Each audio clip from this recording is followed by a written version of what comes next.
Hola, muy buenas tardes. Le explico que hemos tenido algún problema de grabación de la clase, así que yo creo que lo mejor es hacer unas cápsulas del resumen de la clase. Obviamente hace falta las intervenciones, la participación y compartir opiniones, dudas, pero yo creo que este formato puede servirnos. Hoy día empezamos la primera clase del curso de Filosofía Montessoriana y obviamente lo que vamos a tratar en esta primera clase es todo lo que tiene que ver con el contexto histórico, la vida de María Montessori, para un poco darle sentido a esta filosofía y metodología. Bueno, los objetivos de este curso es reflexionar, investigar y revisar planteamientos filosóficos y metodológicos de la doctora María Montessori. Revisar y comprender el contexto histórico del movimiento de la escuela nueva y los distintos enfoques del constructivismo. Profundizar en los distintos principios de la educación Montessori. Entender esta forma particular de hacer disciplina que tiene que ver con normalización, límites y consecuencias. Educar sin premio, sin castigo.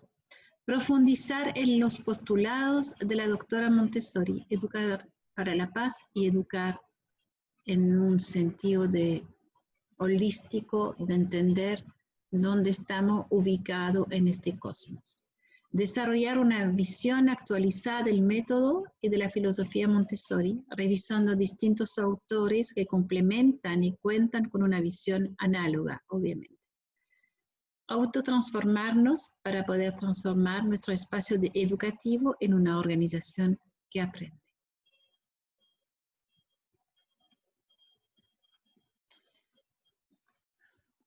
Voy a ver si se puede ver este video. En realidad fui científica. Me dediqué a la biología molecular durante más de 10 años. Hice la licenciatura, el doctorado, el postdoctorado, y en el medio del camino sentí que necesitaba otra cosa. Necesitaba hacer algo para acercar a más gente a este modo apasionante de mirar el mundo que es la ciencia. Así que decidí dejar mi carrera científica para dedicarme a la educación en ciencias.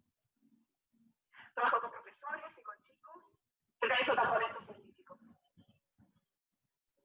Las reglas del laboratorio son muy claras. Uno tiene una idea acerca de cómo es un determinado proceso y hace observaciones o experimentos para ver si la idea sirve.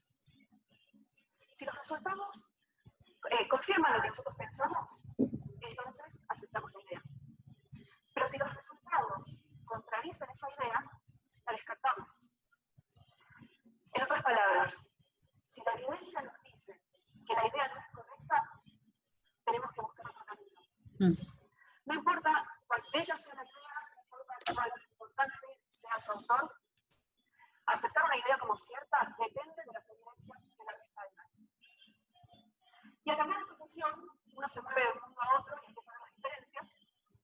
Y una de las diferencias más grandes que noté es que ese uso sistemático, disciplinado, casi obsesivo que uno hace de las evidencias y que aprende en su formación científica, casi no existe en otros mundos. Es cierto que no toda la vida se basa en evidencias. Si buscamos un novio, no vamos a estar haciendo un análisis exhaustivo de las evidencias que respaldan a cada candidato. Tampoco vamos a decidir de qué club de fútbol hacemos hinchas, basándonos en los resultados de los partidos de los últimos 20 años. Pero esto que está muy bien para el mundo de nuestros afectos y de lo que es más privado y subjetivo, creo que no es suficiente en el mundo público, el que todos compartimos.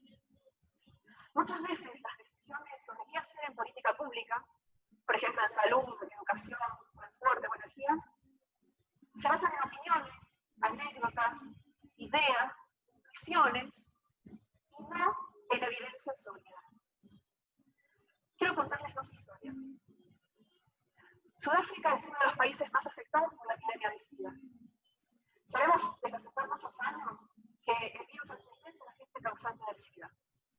Sabemos también que una manera muy efectiva de combatirlo es usando medicamentos antirretrovirales como el azotamicina. Sin embargo, en 1999, en pleno pico de la epidemia, el presidente de Sudáfrica, Thabo Mbeki, negó que el HIV fuera el causante del SIDA y que estos medicamentos fueran efectivos. Él decía que el SIDA era causado por la pobreza, por problemas del sistema inmune, y sostenía en contra de todas las evidencias que la enfermedad se podía curar con ajo, jugo de limón y remolacha. Definió su política de salud basada en estas ideas. Entre los años 2000 y 2005 murieron en Sudáfrica unos 2 millones de personas por SIDA. Se estima que más o menos 400.000 personas, una de cada 5, podrían haberse salvado si el gobierno hubiera adoptado una política de salud basada en evidencias. Imaginemos 800 auditorios como este de muertos evitables. La segunda historia es diferente. El gobierno de Tanzania realizó una experiencia piloto buscando bajar la mortalidad infantil. Obtuvieron evidencias de que la malaria y otras enfermedades eran las principales causas de muerte en menores de 5 años. Entonces, ¿qué se podía hacer? En principio no podría pensar en muchas opciones. ¿Sí? Intuitivamente, quizás nos inclinaríamos por distribuir medicamentos contra la malaria o vacunar a los niños. Pero los estudios mostraron que el mayor impacto se podía lograr mejorando los centros de salud de los pueblos y entrenando más médicos. Siguieron esta política, ¿y cuál fue el resultado? Entre los años 2000 y 2003, la mortalidad infantil descendió un 40%. 40% menos de mortalidad infantil en solo 3 años. ¿No vale la pena? Y aunque estos ejemplos puedan parecer extremos, muestran el abismo que hay entre basar la política pública en evidencias y no hacerlo. Como en el laboratorio, no importa cuán importante sea el autor o cuán bella sea la solución al problema. Ese problema no se va a solucionar con una idea o con una decisión o con una opinión. Para poder tener una buena solución al problema, necesitamos tener en cuenta lo que nos dicen las evidencias. La realidad es que la política pública también depende de los recursos disponibles, de la historia, de las preferencias de la gente. Así que la evidencia no es lo único que hace falta para ello. Entonces, ¿qué podemos hacer? ¿Cómo podemos impregnar de evidencias el proceso de toma de decisiones? ¿Cómo podemos ir haciendo esta transición en la política pública? Como ciudadanos podemos hacer mucho por impulsar y acompañar este tipo de desarrollo. Tenemos que tratar de saber qué funciona y qué no. Necesitamos políticas públicas que sean realmente efectivas. Creo que la urgencia de muchos de los problemas nos juega en contra. Esto lleva tiempo y recursos. Pero pensemos en la alternativa. Como vimos antes, actuar por intuición no es la respuesta. Entonces, abracemos la evidencia, sumémosla a la política pública, porque eso es lo que hace la diferencia. Muchas gracias.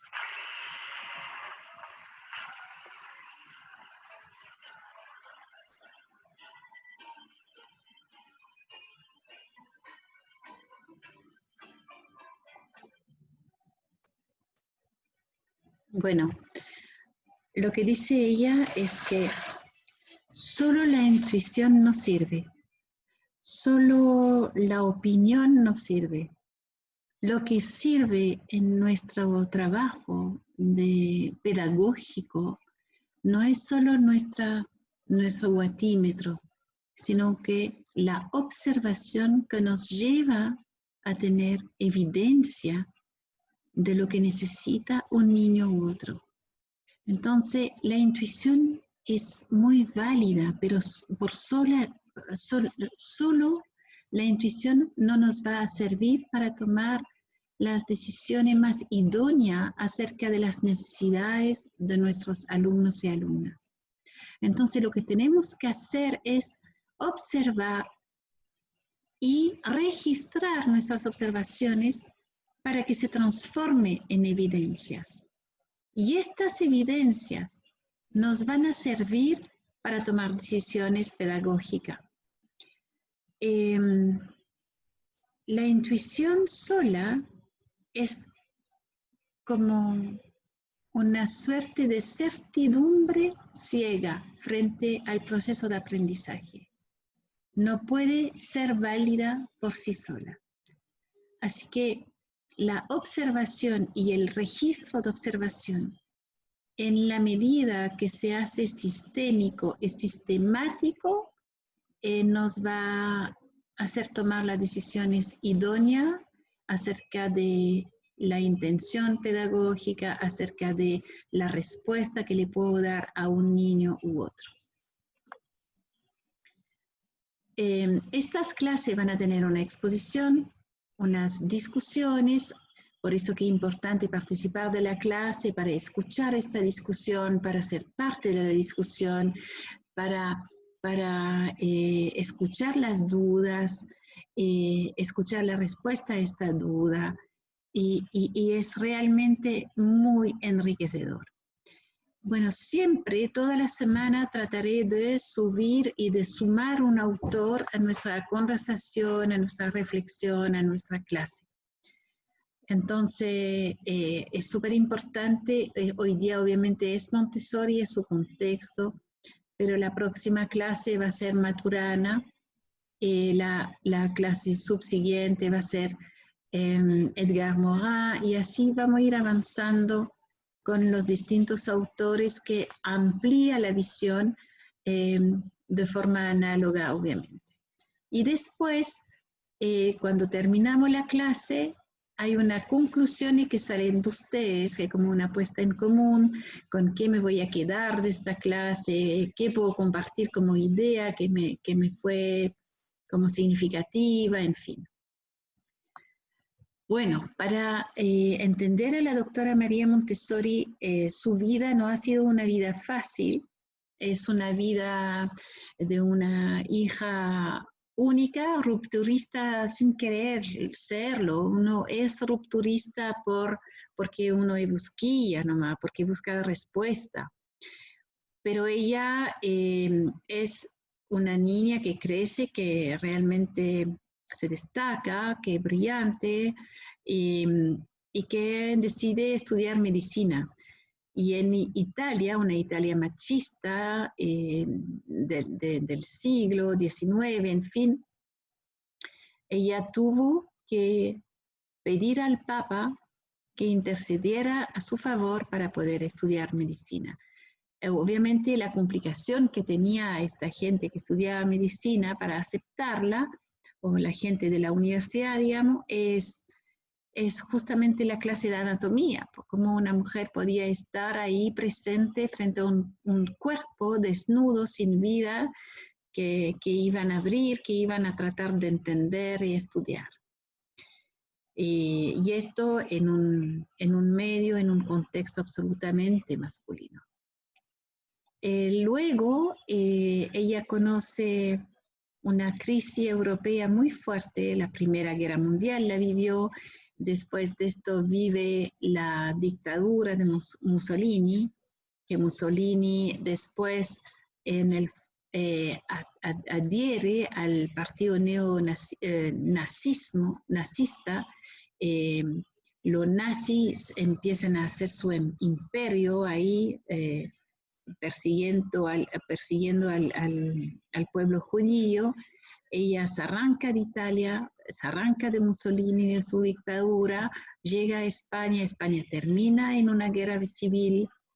Después viene la Segunda Guerra Mundial, pero antes de esto ella se había ido a la India con su hijo Mario Montessori, y lamentablemente surge la Segunda Guerra Mundial y ella queda como prisionera a domicilio en la India por 5 años.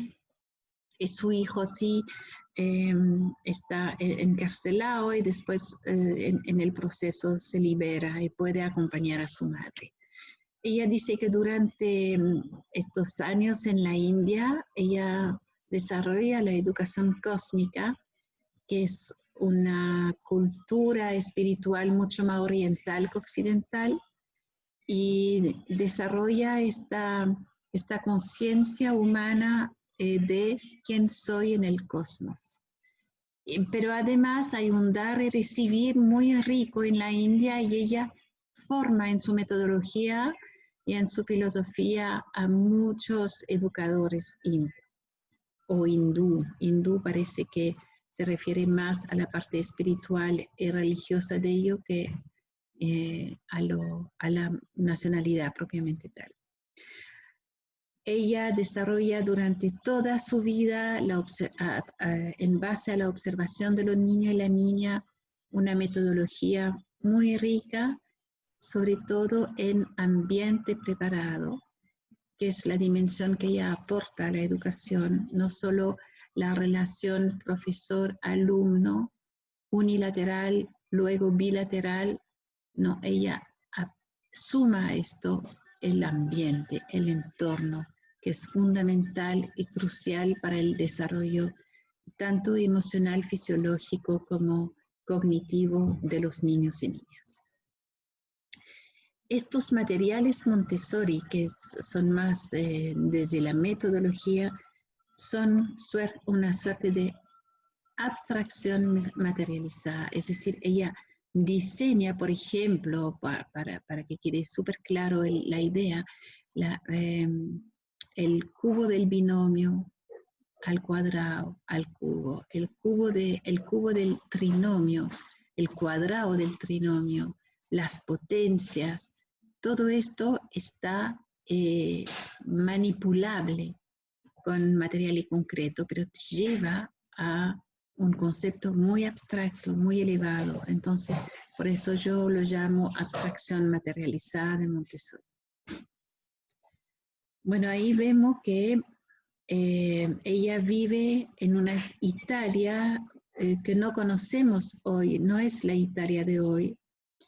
Ella hace su primera casa de niño en este barrio que está en la primera foto a la izquierda, que es el barrio San Lorenzo, que es un barrio marginal, muy pobre, y ella se preocupa de los niños de esta comunidad y abre la casa de los niños.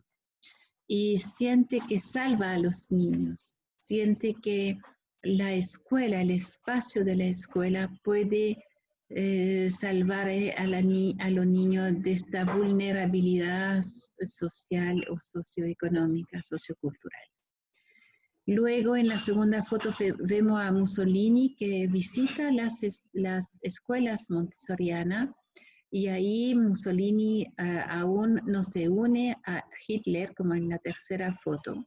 Y cuando ella entiende hacia dónde va su intención de preservar una raza pura y privilegiada, ella se retira, ella se exilia de su país y se va a España, donde ya dije antes, llega a España, surge estalla, digamos, la segunda, o la guerra civil de España, perdónenme, y justo antes de la Segunda Guerra Mundial, ella llega a India como invitada contemporánea de Gandhi. Entonces esta educación que ella plantea como educación para la paz, una educación bien especial, digamos, que busca una revolución en la educación, ella como en la India, como invitada de la India, pero como italiana de nacionalidad,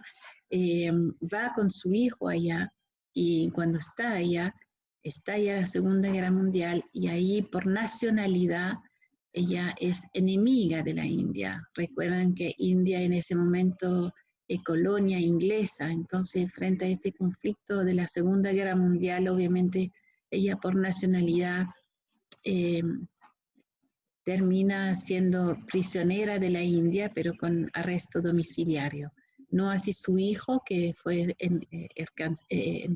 encarcelado, pero luego ella hace una petición y él la puede acompañar después en este proceso. En este proceso hay un aprender, hay un dar a recibir, un aprender, un enseñar, en fin. Ella desarrolla allá toda esta visión más oriental de la visión cósmica, holística. Y ella lo desarrolla y después lo deja como legado. Ella habla acá, así que sé que fueron años de leer a Montessori, de escuchar de Montessori, pero cuando yo vi por primera vez este video, escucharla, escuchar su voz, fue maravilloso. Además, viene a contar un poco de su propia historia, ¿no?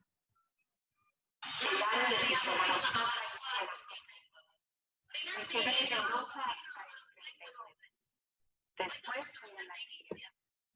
Ahí me quedé por 5 años, de los cuales 5 años estuve presa, como enemiga italiana.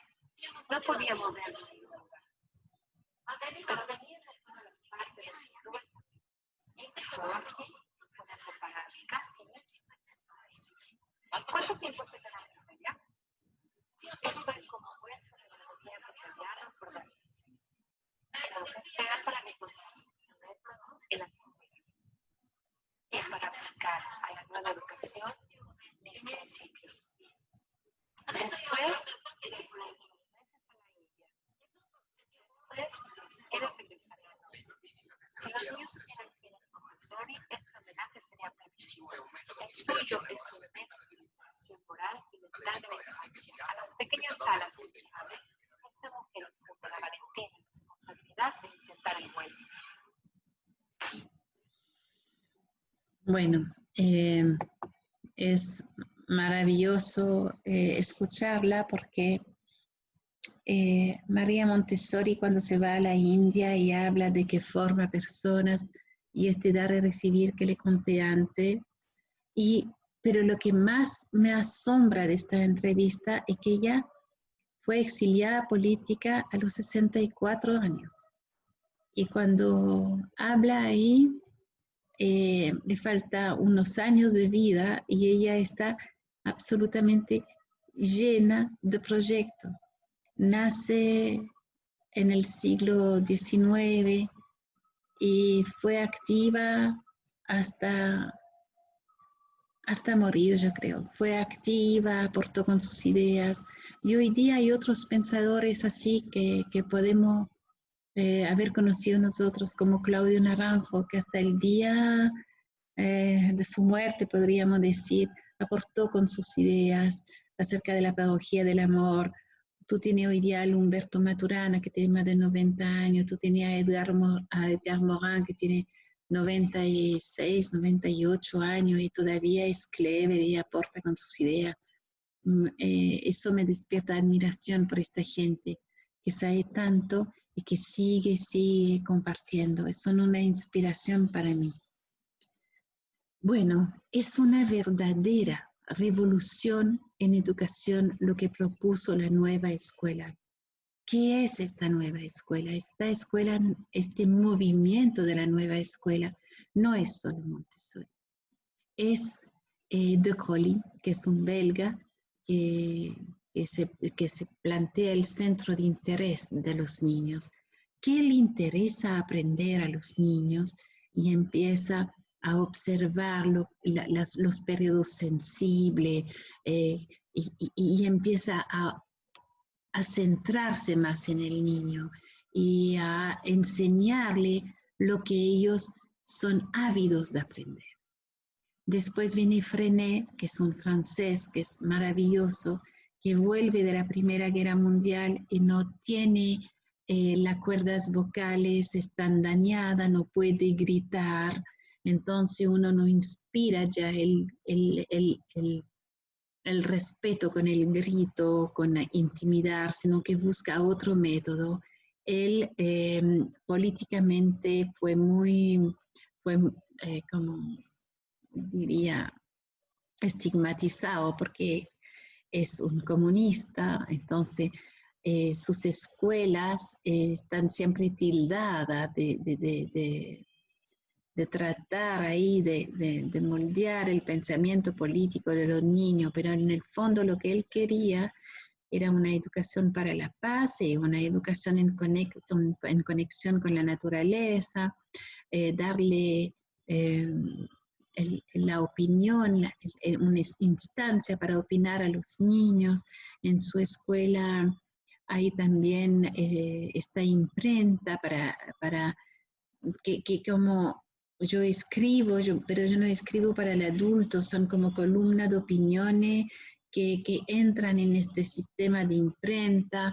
Entonces, obviamente, sí, es una escuela que fue muy estigmatizada por su carácter político, pero que por primera vez busca asombrar al niño con el conocimiento y por primera vez plantea un conocimiento bien, un aprendizaje bien situado en su contexto y da la instancia de opinión, que eso es algo nuevo, ¿no?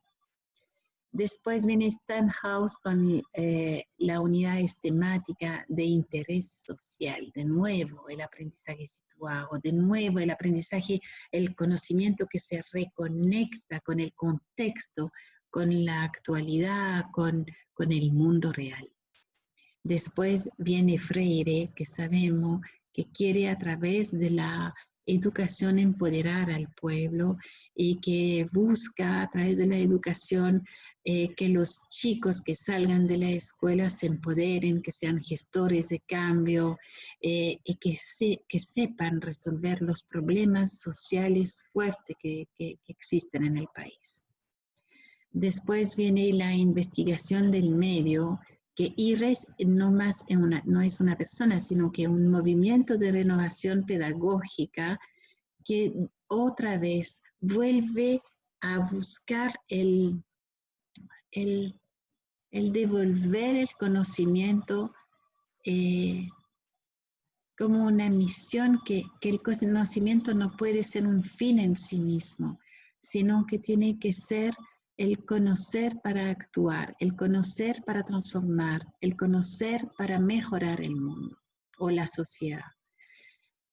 Entonces, los 4 ítems o los 4 pilares, los 4 enfoques de esta nueva escuela es el niño como en el centro del proceso de aprendizaje, una pedagogía activa y con planes de trabajo que busca la acción del niño, ya el aprender en el hacer, los centros de interés, la investigación del medio y una investigación-acción. Eso es importante, ¿no? Porque ellos se meten mucho en el hacer, en una pedagogía activa.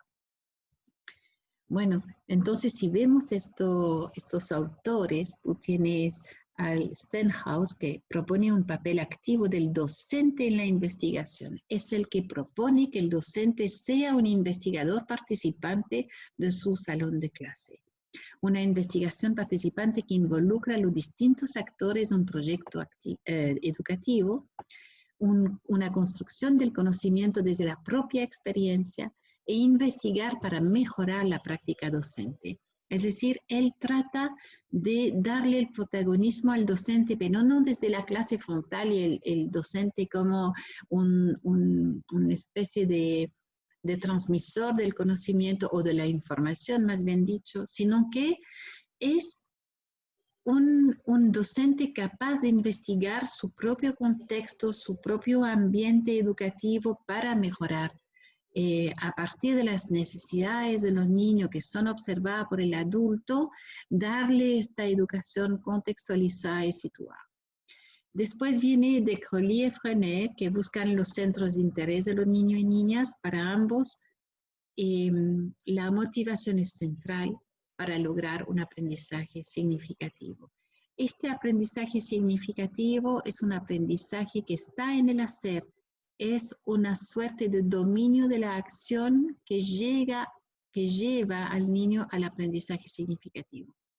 De Crowley crea el método de la lectura global, que en el fondo es súper bonito porque uno lo criticó mucho para la lectura global, fue muy criticada, pero él en vez de partir con el sonido de las letras o de los vocables, él decide partir de lo que es significativo para los niños, que no sea como mame, mi, momu, que no significa nada, que no lleva a ningún significado. Entonces, él, ponte tú, va a partir de la palabra mamá, que es significativa. Y a partir de la palabra mamá, él saca la M, saca la A. Entonces no es que se quedó pegado en la lectura global de un capital frase, etc. No, de ahí, de lo que era significativo para el niño a nivel de lo que se leía, él sacaba ahí los vocablos, ¿ya? Frenet introduce al proceso de la lectura-escritura un capital frases, que son frases de los mismos niños, recogido y elegido por los mismos niños, y este capital frase es como semanal e introduce además la imprenta en la escuela para que los niños sean capaces como de una construcción concreta de cada palabra, de cada frase, de separar las palabras. Introducen también el consejo semanal, la línea, el círculo, es decir, el escuchar a los niños. ¿Qué le pasa a estos niños? ¿Qué quieren? ¿Cuáles son sus expectativas? ¿En qué estado emocional están? ¿Qué decisión podemos tomar en consenso? Muy bonito este paso, un paso de gigante, ¿no? Y también reconocen la importancia del contacto con la naturaleza. El John Dewey, él difiere de Montessori porque ella dice es educar para la vida y decir no es educar para la vida, es vida, es ahora, es el presente, es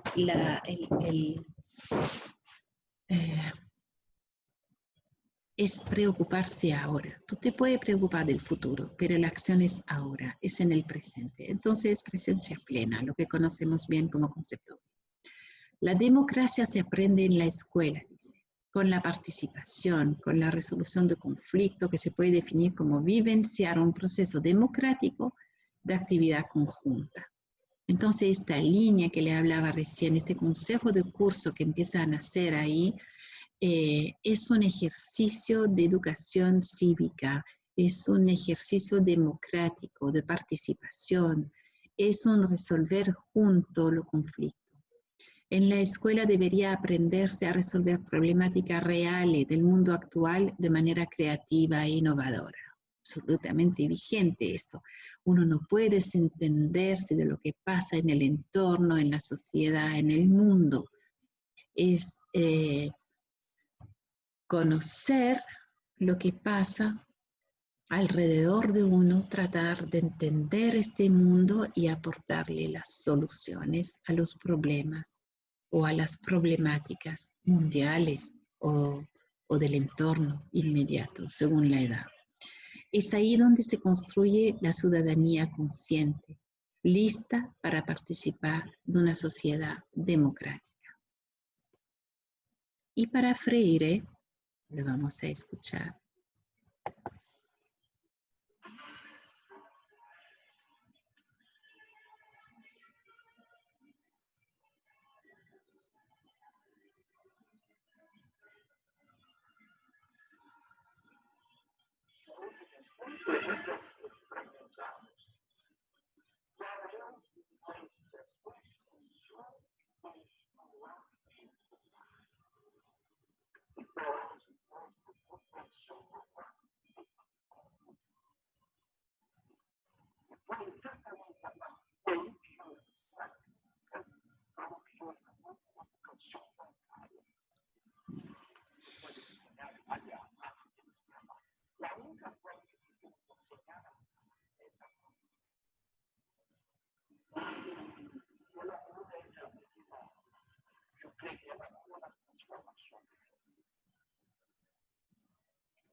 educador tiene que ser sensível. O educador tiene que ser experta, tiene que tener curso. La educación es una facultad. O educador tiene que ser ético, tiene que respetar los límites de la persona. Yo no puedo entrar, yo tengo que respetar. Yo tengo que respetar tus sueños, respetar tus miedos. Eu joguei também tocar os livros. Como é psicoterapeuta, sabe? Psicanalista. Se tu trabalhas com tudo, tudo é silêncio. Vai te encontrar um caminho para que rompa a pessoa. Às vezes nós não encontramos, mas simplesmente encontramos o caminho certo. Para alcançar o fundo do silêncio. Se eu tenho escutar, eu não vou comunicar minha voz. Em recebida, eu necessito também de surdos. Minha voz não tem sentido sem a voz do mundo. Eu evito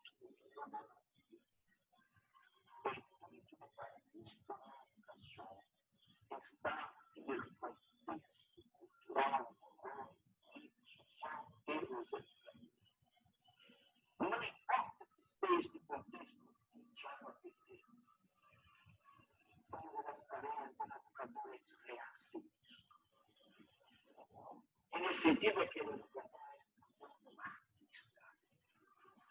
Ele reação.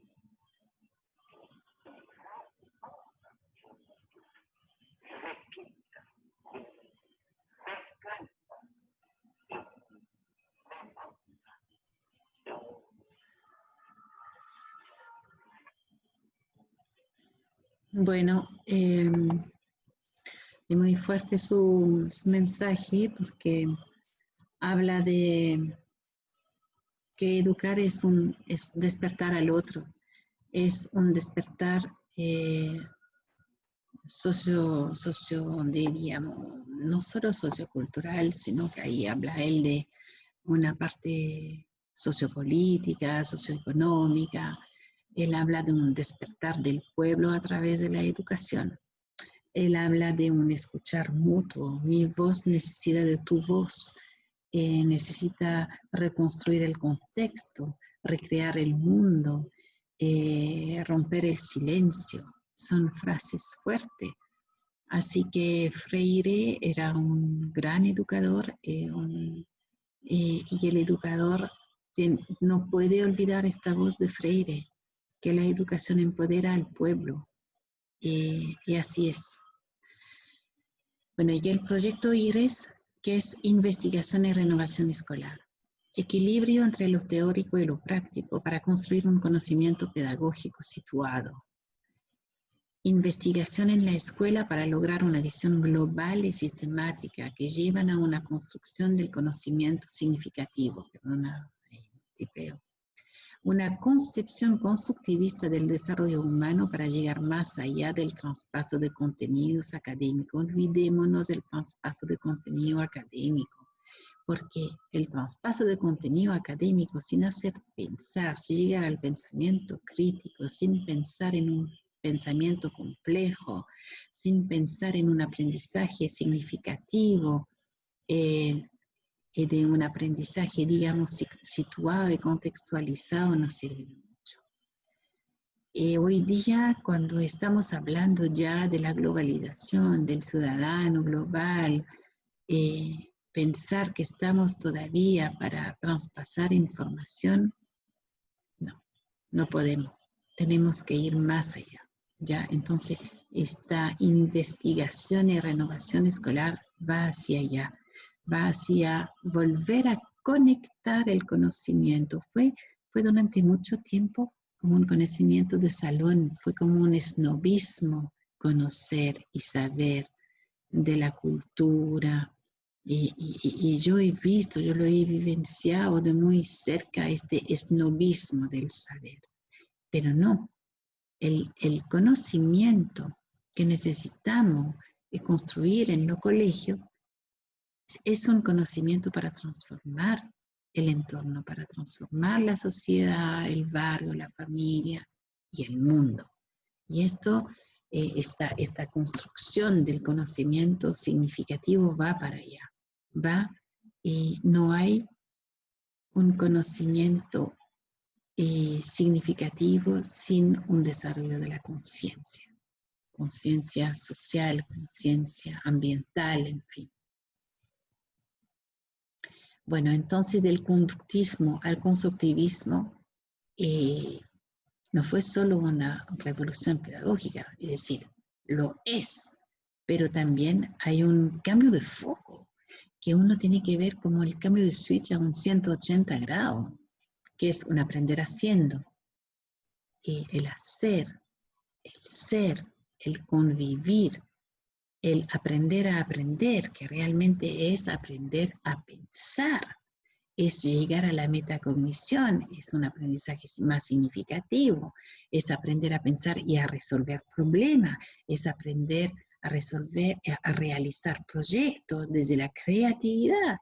Entonces, todos estos conceptos que hoy día se van desarrollando, sí, no, más o menos, son parte de esta revolución de la escuela nueva. Y también, esto no lo supieron, yo no sé si lo supieron o no, no lo sabían, pero con la neurociencia se vino a plasmar esto, a comprobarlo. Y ellos, antes de esta neurociencia que puede ver el cerebro en acción, hay que pensar que ellos fueron capaces de observar las acciones de los niños, niñas y jóvenes y sacar las conclusiones de cómo funcionaban nuestro cerebro. Entonces, María Montessori, a través de su observación científica de las acciones de los niños y niñas, vislumbró que había que entender al ser fisiológico, emocional y racional, tal cual. Y hoy día con la neurociencia que viene a respaldar esto, sí sabemos que hay como 3 cerebros en uno, ¿no? Entonces lo primero es el cerebro reptiliano, que es como el instinto de conservación, de reproducción, función de digestión, de respiración, el metabolismo, el hambre, el sueño, la sed, etc. Es decir, todo lo que tiene que ver con el fisiológico y la conservación de la especie.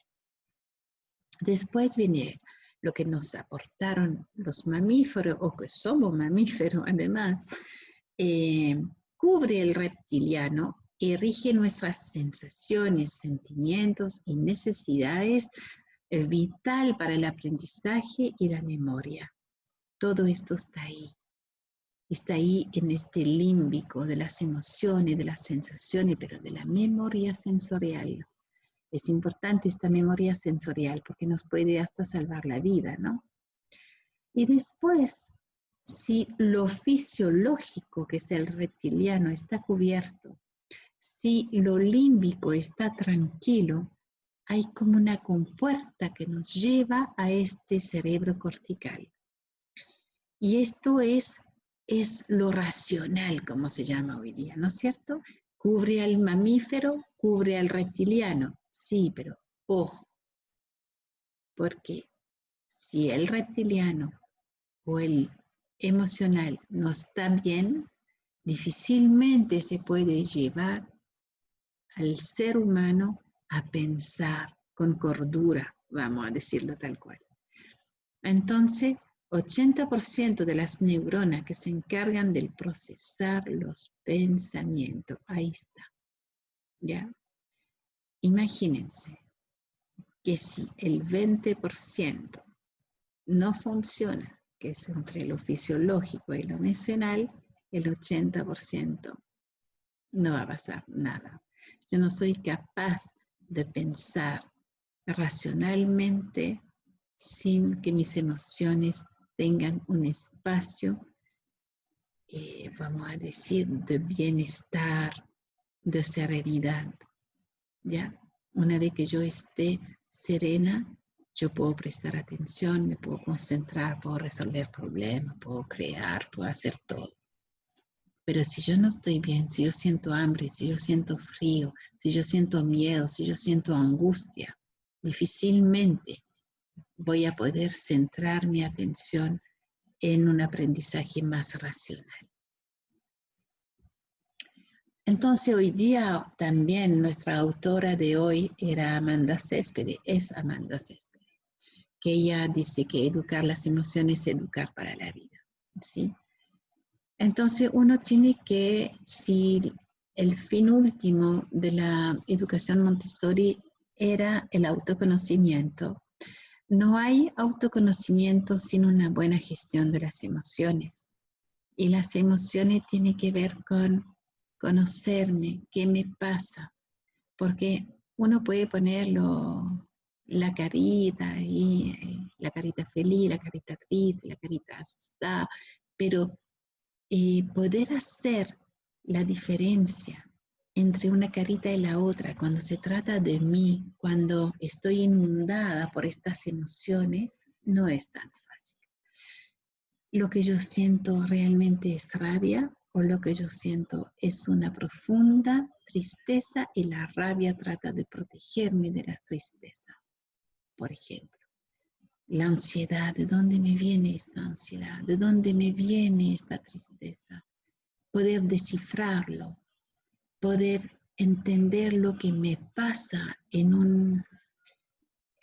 cuando yo estoy trabajando con un niño, qué me está pasando con este niño, que me produce tanta frustración que yo no lo puedo entender, que me produce rabia, que me produce realmente una tristeza que no me deja, no me deja educar, entiéndenme, no me deja educar bien. Y eso lo dijo María Montessori. Y yo no la entendí hasta después de años, de que si uno quería estar educando, tenía que tener un control absoluto de las emociones para poder educar desde la cabeza fría, desde la serenidad, desde la calma, desde la fuerza tranquila de la montaña. Así tal cual lo dijo. Así que esta gestión de las emociones obviamente que parte por uno, que parte por el que educa. Y a partir del momento que yo puedo tener este autoconocimiento, yo puedo conocer al otro y ayudarlo. Después, que en un ambiente de trabajo, que en un ambiente de aprendizaje, debe instalarse la colaboración y la socialización del aprendizaje. Y tenemos que sacar, y lo dice Humberto Maturana, cuando uno saca la competencia de un espacio de aprendizaje, florece la colaboración, aparece la colaboración. Y la colaboración y la socialización del aprendizaje es absolutamente propia del humano. La competencia, si uno quiere aprender, no sirve. Luego habla de empatía y de asertividad. Bueno, la empatía es un concepto hoy día que se ha profundizado mucho. Y la empatía es entender que el otro es otro tú, que tú eres otro yo. Entonces, a partir del momento que yo entiendo esto, yo soy capaz de ponerme en tu lugar. Y a partir del momento que yo desarrollo la empatía, mi discurso va a ser mucho más asertivo. Y luego, en cualquier espacio de aprendizaje debe haber respeto, confianza y armonía. La situación caótica, desordenada, desorganizada no sirve para el aprendizaje, porque para el aprendizaje requerimos de atención, de concentración y también de socialización y colaboración. Entonces, en un ambiente de trabajo Montessori sí va a haber ruido, pero ojo, es un ruido de trabajo. La lectura recomendada de hoy sería La mente absorbente de Montessori, el maestro investigador de Guillermo Ruiz, y como película y documento recomendado, Una vida dedicada a los niños, que es la vida de María Montessori, y la educación prohibida, que es un reportaje argentino que habla de todas estas alternativas educacionales que se ofrecen hoy día. Espero de verdad que le haya servido este resumen de la clase, de la primera clase que tuvimos. Recuerdan que no es lo mismo que estar ahí, que participar, que intercambiar ideas, escuchar las dudas, la respuesta a las dudas.